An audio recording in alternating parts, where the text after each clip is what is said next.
اور ابھی آپ کو بتائیں عید الاضحیٰ کی آمد میں کچھ روز ہی باقی ہیں، جبکہ ماہرین صحت کی جانب سے عوام کو خبردار کر دیا گیا۔ شہریوں کو خطرے سے آگاہ کرنے کے لیے قومی ادارہ صحت نے ایڈوائزری بھی جاری کر دی، جس میں عوام کو احتیاطی تدابیر اختیار کرنے کا مشورہ دیا گیا۔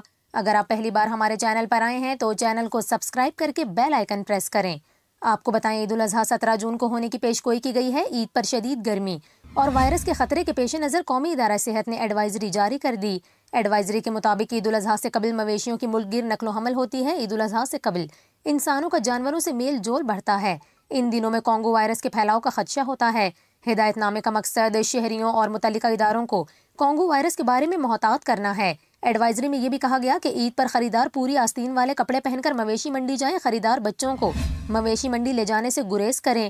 ایڈوائزری کے مطابق تیز گرمی میں خود کو سورج کی شعاؤں سے بچائیں۔ ڈی ہائیڈریشن سے بچ کر ہی ہیٹ سٹروک کو روکا جا سکتا ہے۔